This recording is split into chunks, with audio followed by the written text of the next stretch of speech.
Okay, this is a short video about this CPMC motorcycle dash cam.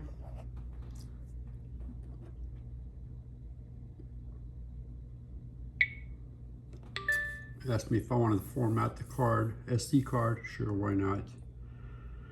Anyways, some of the issues I have with this are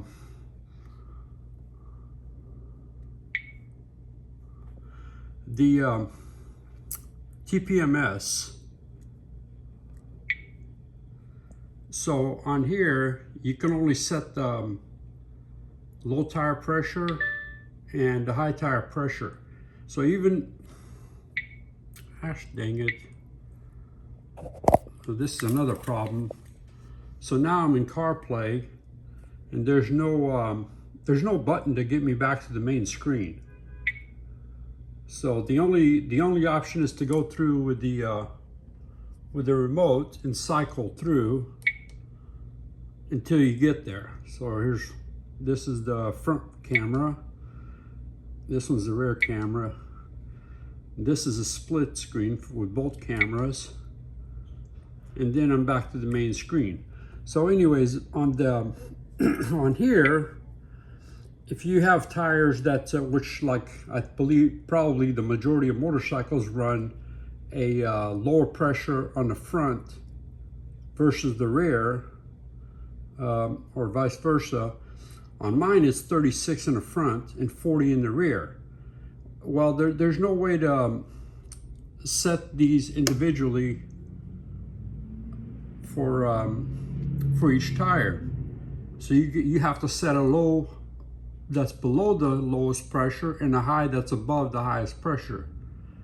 And of course, mine is set at 44 because of with temperature. The rear tire actually today on the ride did go up about 4 psi with the temperature change, and it does that on my cars also. So I always watch this.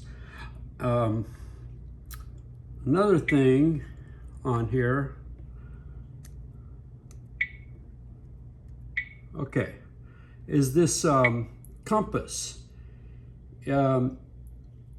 It's degrees only. So if you're not familiar with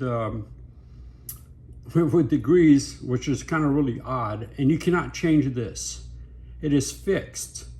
So a 0 would be north, 90 degrees would be east, and then 180 would be south, and so on. Anyways, this is kind of screwed up that you can't, this is what you got to go by. You have to kind of keep that in your head and calculate if you want to go west, know what degrees that's going to be. Another thing is on this thing is the reviews. You can leave a review on the website, but don't believe the 5-star reviews because they delete any review that is not 4 or 5 stars. I've left a couple of reviews and they both disappeared. And I was going to leave another one about this because I just found this out today. Actually, today was my first time getting this thing, taking it out on the road. Yeah, it's kind of screwed up. You can go to the CarPlay window, and again, there's no way, or is there? Oh, I guess there is. I didn't even notice that. So I gotta hit the motorcycle that'll take me back to the home position from the car screen. Okay, so,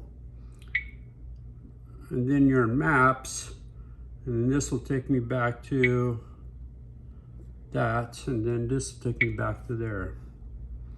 Okay, because earlier I had to actually go through and cycle, which I found kind of annoying. Anyways, that's all I got. Again, don't trust the reviews on the website.